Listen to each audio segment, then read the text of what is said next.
All right, all right, all right. Praise God. Hmm. Praise God. What a mighty God we serve. All right. Welcome to my YouTube channel. And we're going to take a session now on systems thinking. And it's one of the sessions at the Desire World Business Summit 2024, holding that is the 14th and 15th of June 2024. All right, I'm going to record right now and then we're going to go ahead and start.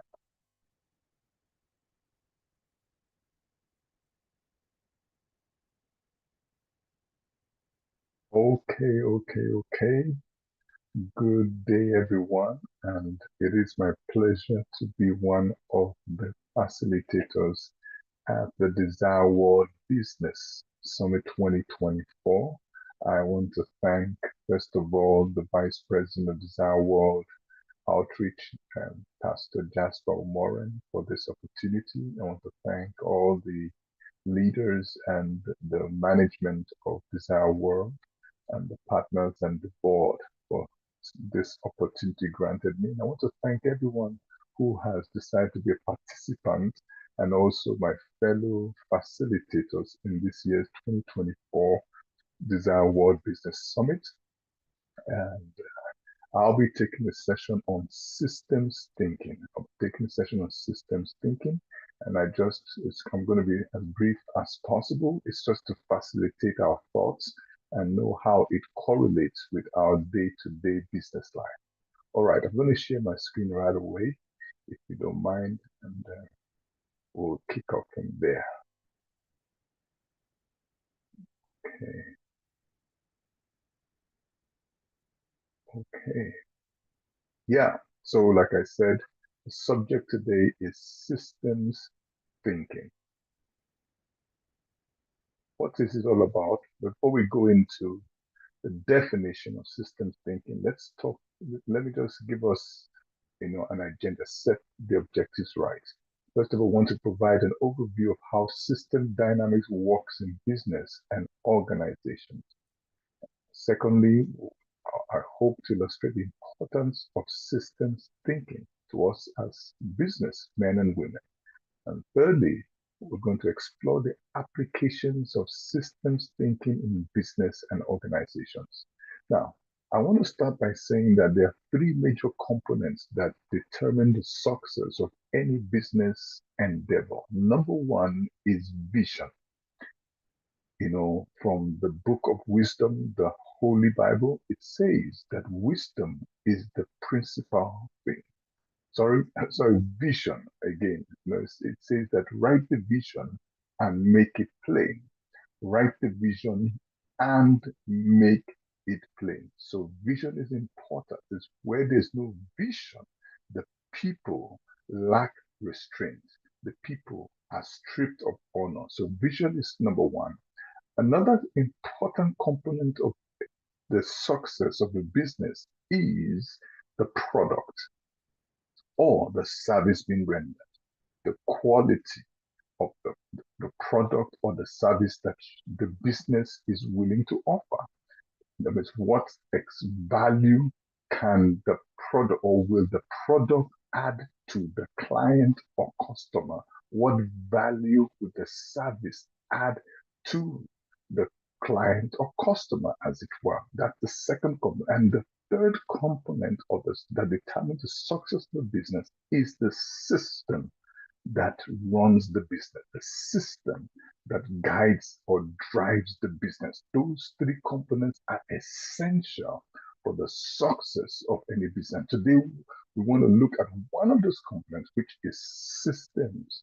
And that's what we're looking at, systems thinking, because usually people catch the vision. Vision is our responsibility, as well as, of course, what product are you providing? People have good products or good services, as it were. But the issue is that where a lot of business, especially in this part of the world, in Africa, fail is the system that they have built to sustain the business.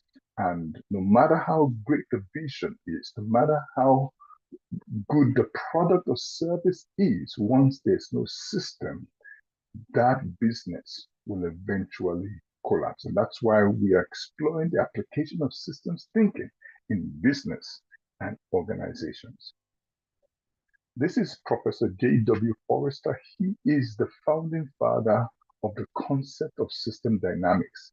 He's a founding father of the concept of system dynamics. He was a professor at the MIT, the renowned MIT, Massachusetts Institute of Technology, especially the Sloan School of Management professor. That's where he did most of his research work. He is actually a pioneer American computer engineer and systems scientist. He was credited with being one of the inventors of magnetic core memory that played a critical role during the most explosive years of the digital computer, which was 1955 to 1975. But another thing he's credited for is the issue of systems dynamics. And it's good that we just give him the honor that is due him. All right, let's move on. Well, systems are everywhere. Systems occur everywhere in nature. I mean, we've heard of the solar system. We've heard of, the ecosystem, as it were. We also know about the rain system. In Nigeria, we have the dry season and the wet season, and that forms the rain system of the nation. You understand? So the systems occur everywhere in nature, even in our human body. We have the skeletal system, our skeletons, the way it's arranged. We have the digestive system. We have the respiratory system. We have the body system, which comprises all these things. So yeah, systems occur in nature. They occur in business also. That's why we are here. Systems occur in business. We have the financial system. We have the pricing system. We have the system of demand and supply that regulates inflation, as it were.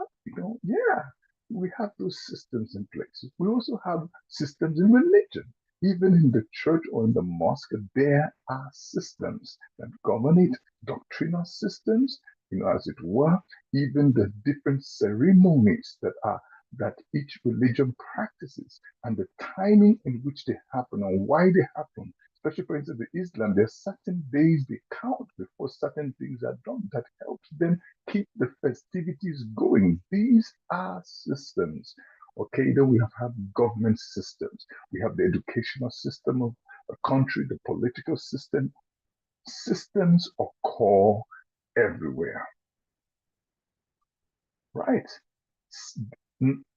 Systems occur everywhere. Also, systems dwell within systems. A good example was one of them I mentioned when I was talking about systems occurring in nature.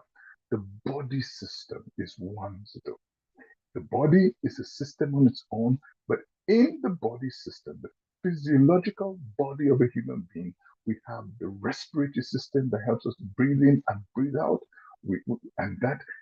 There's so much components to that, which also goes into the blood circulation system. So systems dwell within systems. We also have the digestive system within our system, as it were.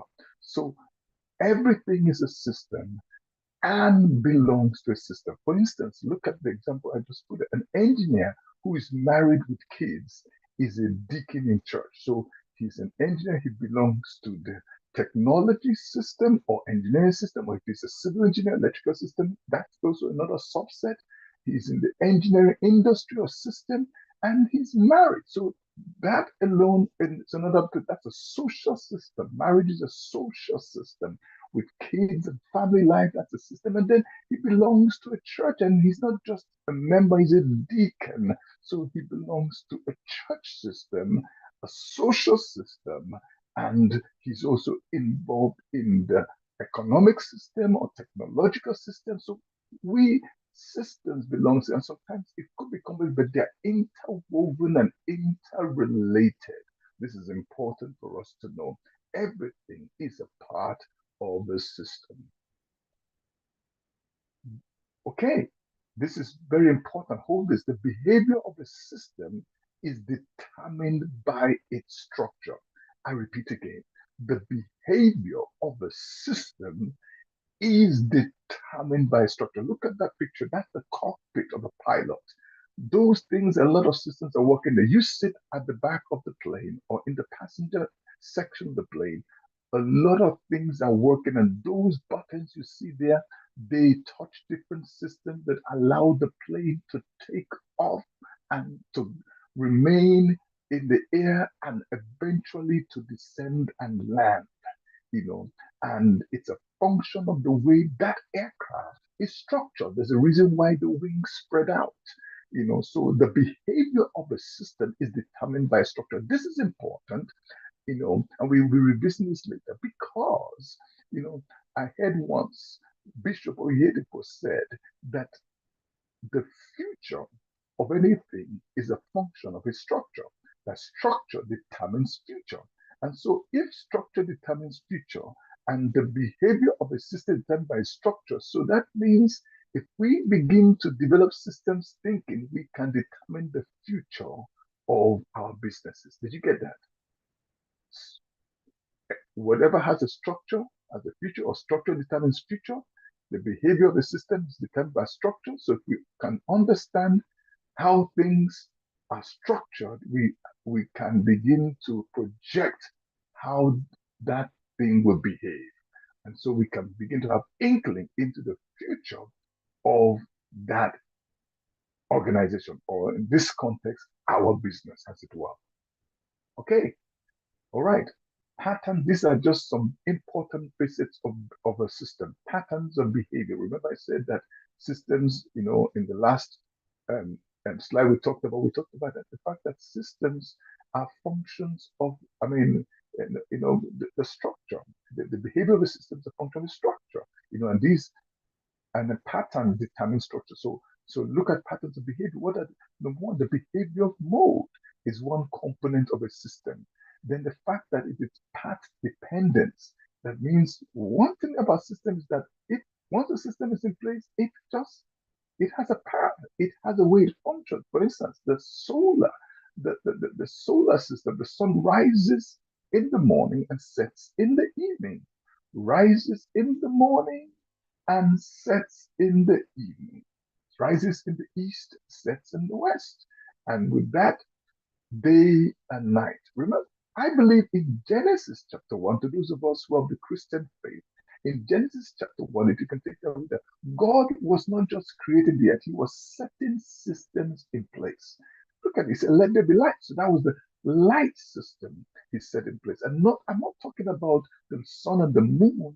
That was the system, the basis of anything. You need to have insight before you can have foresight. And so I said, let there be light. So, because when there's light, there's insight, then we can have foresight.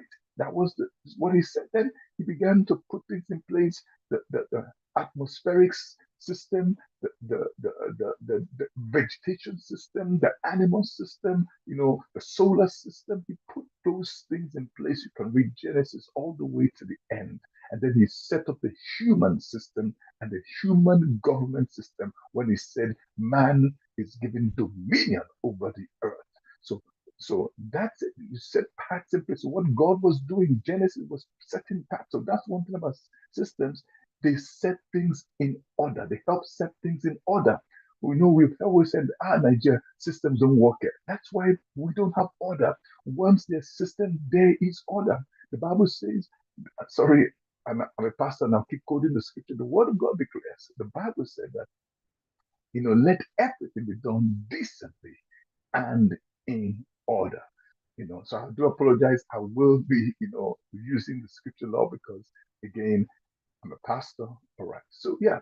So that's it. Behavior pattern mode, path dependence, smoothing. That means, when systems continue, they smooth out and then they determine a steady state of behavior. This is the most important thing. For your business to grow, it has to have a steady state of behavior. For the human body to grow, it has to behave steadily, repeatedly. There has to be repetition of functions for the body to grow.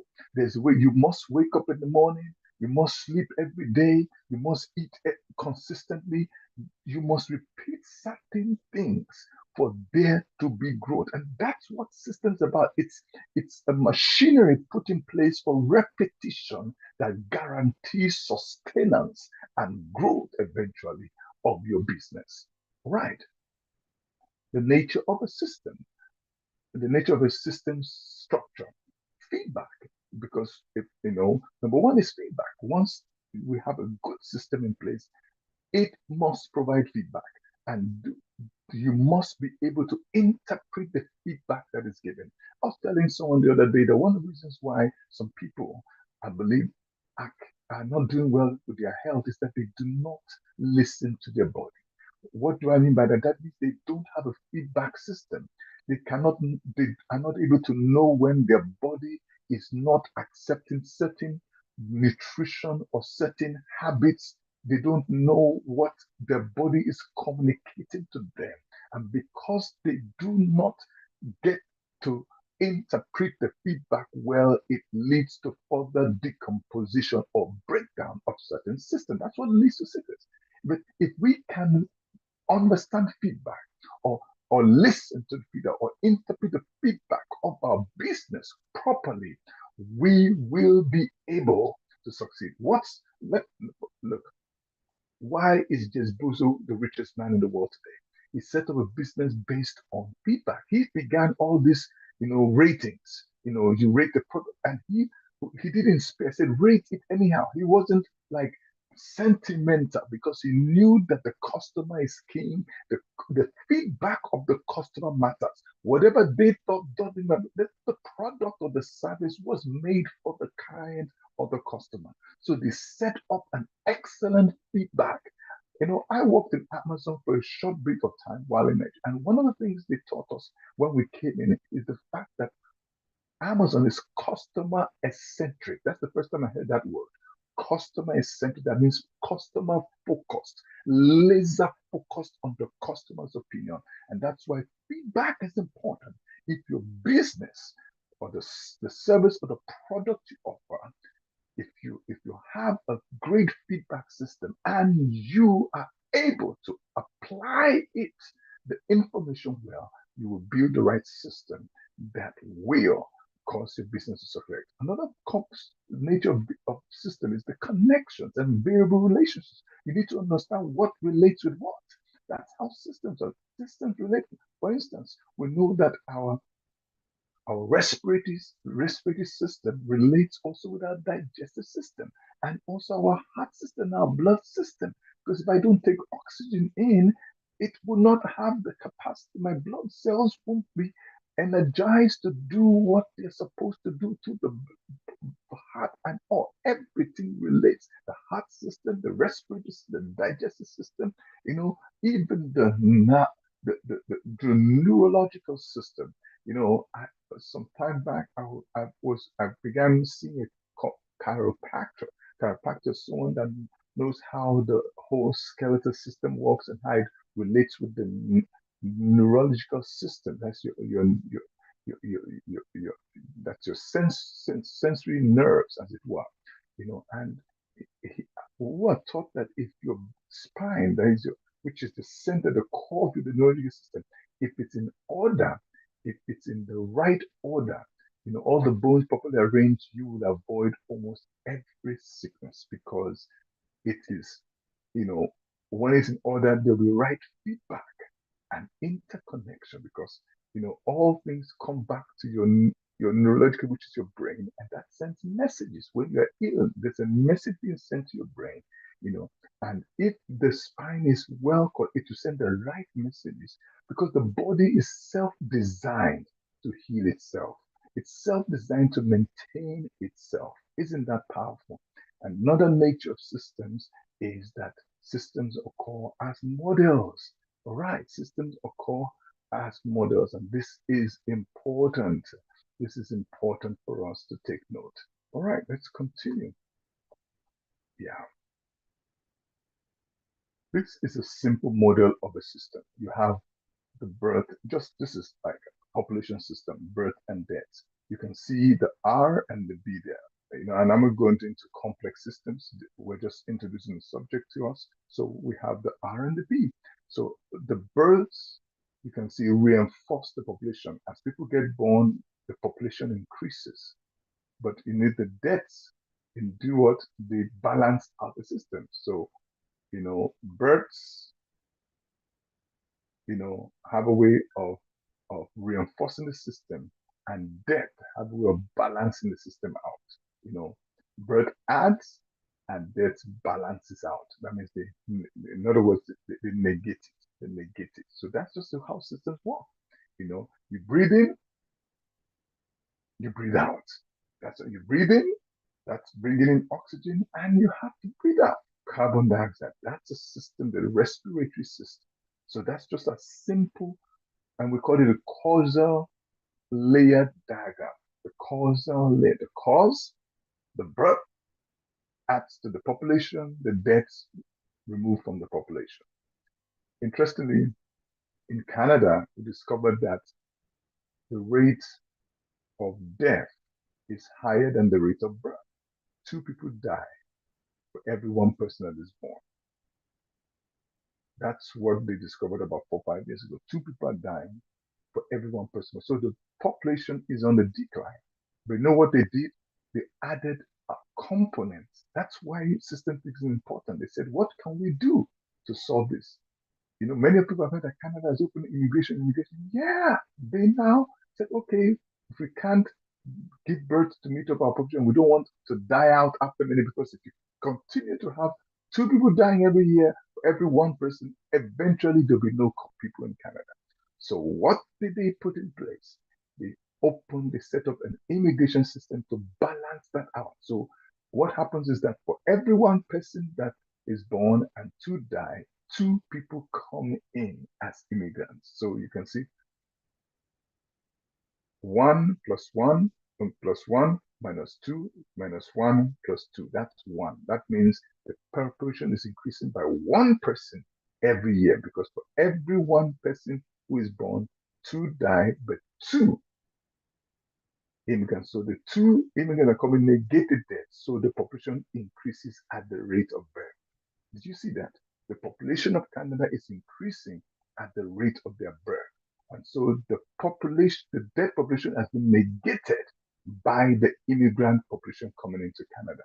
That's what systems thinking does. Right. What is happening in this picture? I wish I was there with you, and then I do understand the internet challenges there, at the conference center. So what is happening in this picture? You can see there are 4 people in this boat, and 2 people are saying, "Oh, I'm glad the hole is in our end." Yeah, and the other 2 people are struggling. They were the ones, you could see they were the ones sitting where the oars were. So they left the oars to take care of the hole. But the people sitting on top said, "Look, we are not."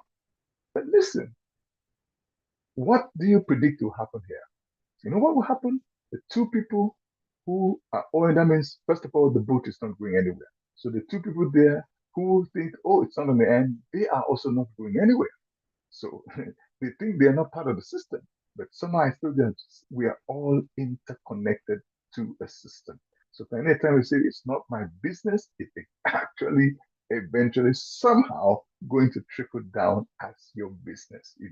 And another thing that's going to happen is that these 2 guys are going to get tired and upset, and they will stop, and those 2 other 2 guys may have to join them. Or if they don't join them, they are all sinking.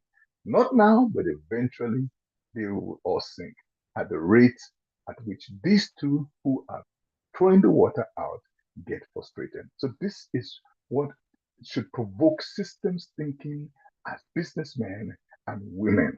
All right, let's move on. So I'm going to stop my share for a moment. I need to just quickly put off my headphones while I allow audio to come in for the camera. So let me just put my headphones first, if you don't mind.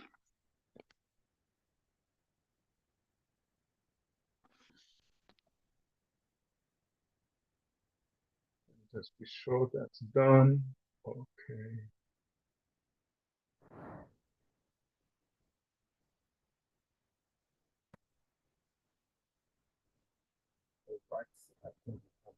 now, let me share my screen back again.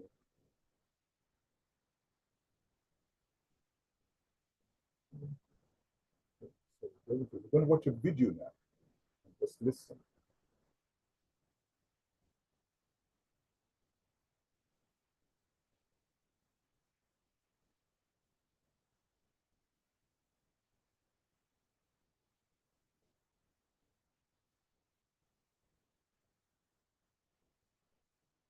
It's not just a moment, please.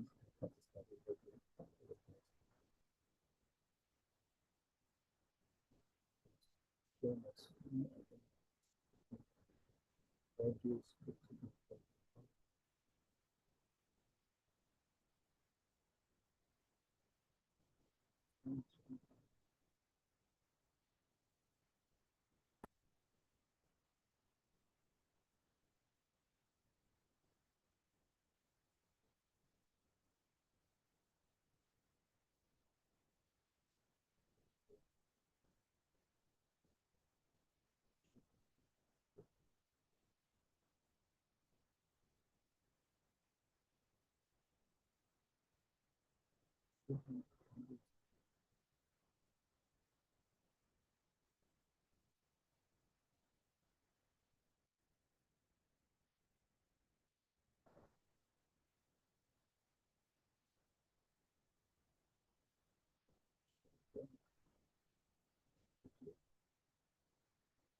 Now we're going to watch the video.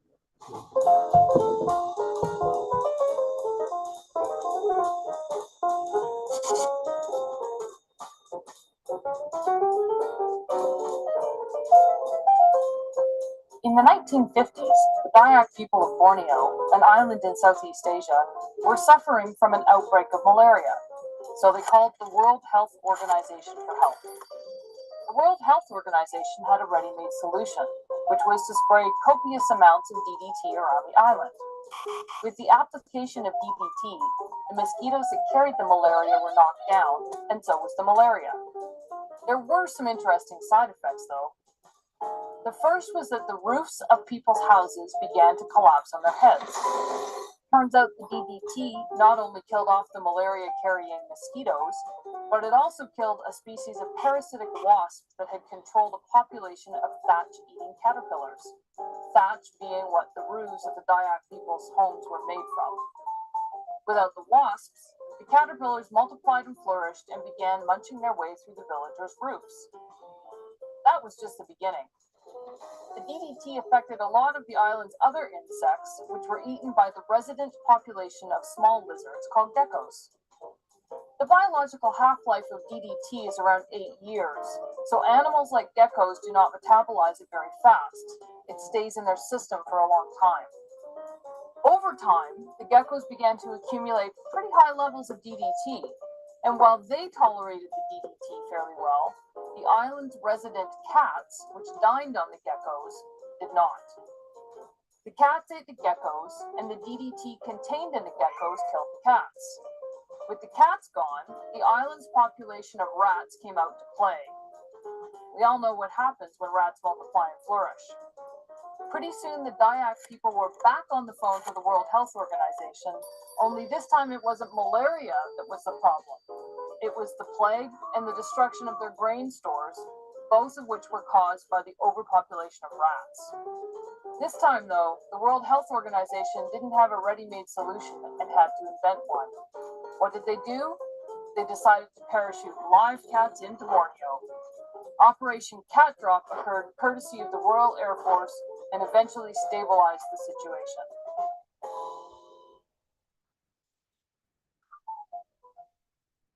We don't understand the interrelationship between solutions often cause problem systems. Simple questions often require complex interpretation provides. So we stop that and get back to the yeah.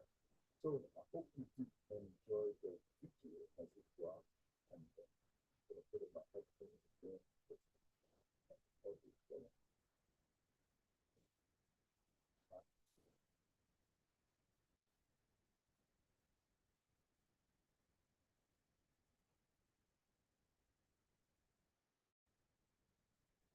Okay, I'm sure we can hear me better now. Okay, so I'm going to share my screen and we're going to continue with the slideshow. Okay. Yep.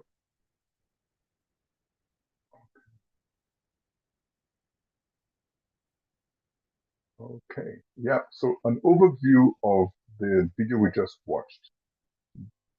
That town or city, as it were, had a malaria problem, and they reached out to WHO, said, look, people are dying of malaria, and they said, okay, yeah, but what causes malaria? That's mosquitoes. So they just went ahead and got that chemical DDT, which was to kill the mosquitoes.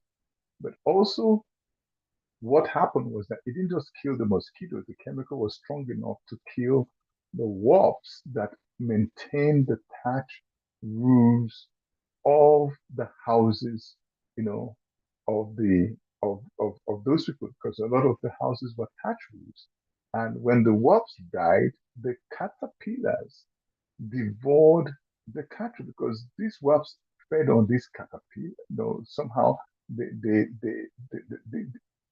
since the wasps were dying, they couldn't restrain. So the caterpillars multiplied and they destroyed. So a lot of people lost their roots. But not only that, you see on the second line here, you see that also the chemical was also absorbed by some of these caterpillars, only that they had a greater restraint. They could contain the chemical more than the wasps, and so the wall geckos fed on that. And but the wall geckos also had a high retainage, so they ate the more of the caterpillar they ate, the more of the chemical was in them.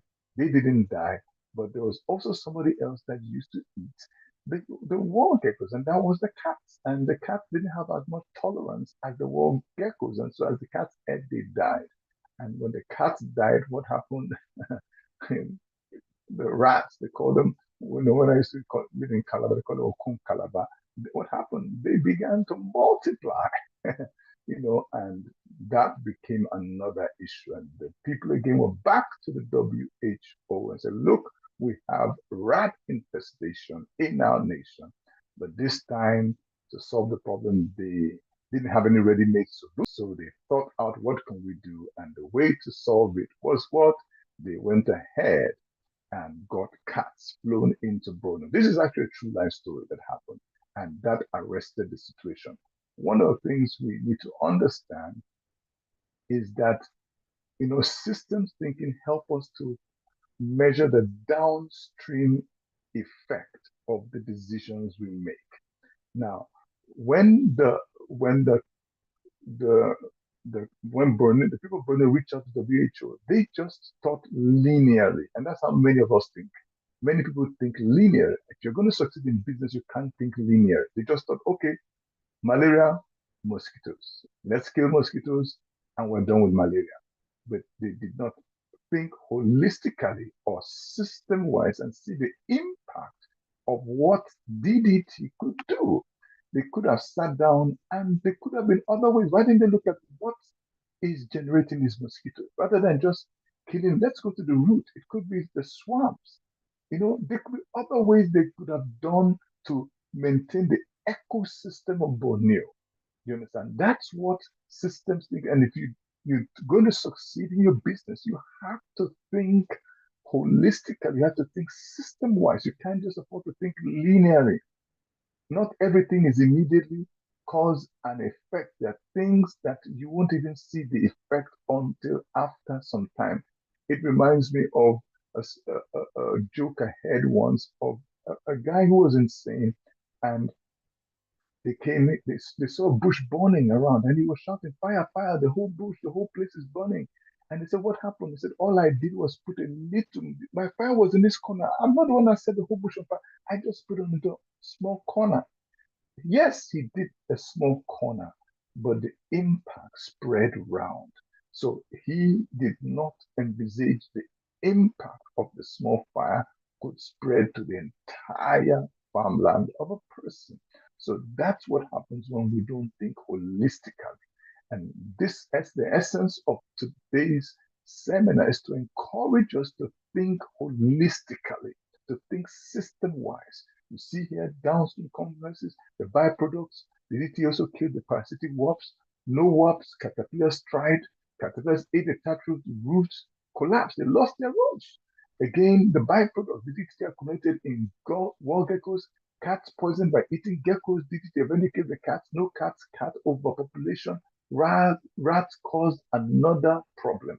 And so when we don't think out properly of solutions, we create problems.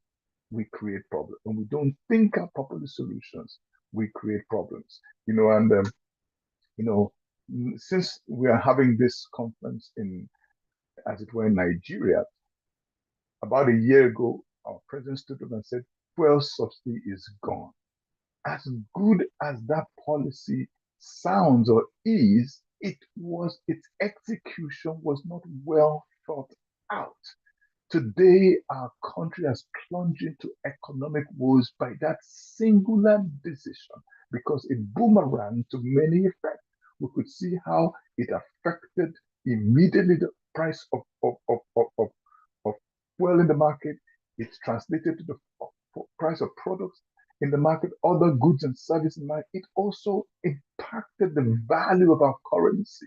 And today, we went from 600 and something naira to $1 to almost 1,500 today. 250% increase, as it were. This is quite outrageous because a decision is not well thought out. So now, it's easy to point accusing fingers to government, but don't we also, probably in our businesses or in where we work or the organization we lead, don't we also make such decisions that boomerang, down the line?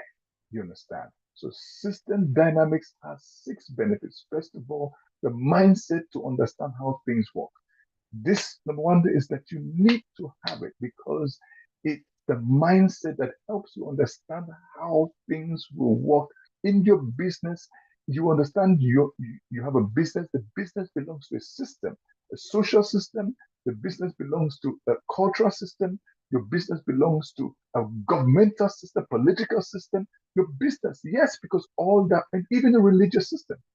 Let me give you an example. There was these guys that were trying to sell a product in the Middle East, and they could not succeed. They have been succeeding everywhere, and they thought, oh, the Middle East, these guys have money. Let's go into the Middle East. That's Dubai, Abu Dhabi, and all those areas. Let's get in there and take the market. They were so excited, but they were experiencing failure. So they got a consultant, to come in.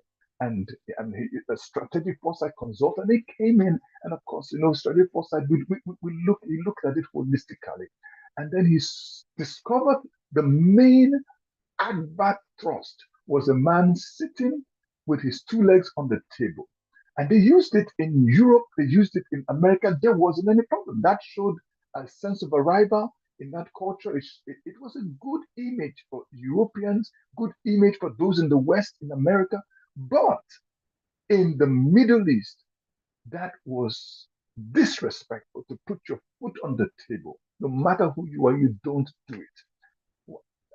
Their culture, that's why you find out that because of the dust and everything like that, the feet is the dirtiest part. So you wash your feet. Remember, there was an incident in the scriptures, the Bible, when Jesus wanted to wash his disciples' feet, and they didn't want him to do it because they thought that was for the lowest of servants, lowest. And for you to put your feet on the table was disrespectful to the culture. That singular picture, image, was a stumbling block to their success. So they were able to revamp and put something else on the homepage of the website, and the main image in that area, and sales began to rise again. And they did a lot to disabuse. They had to do counter things to make people understand that they are not anti the culture of the Middle East. So you can see how culture crumbled a business. Do you understand? So there's a culture system. So system dynamics, systems thinking helps us to have a mindset on how things work.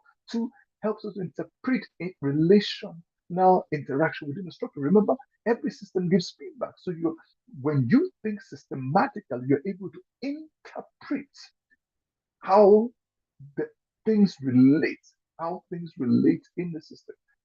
Okay, from the feedback, the price of system, the sales, the problem, a lot of us, that we don't even document things.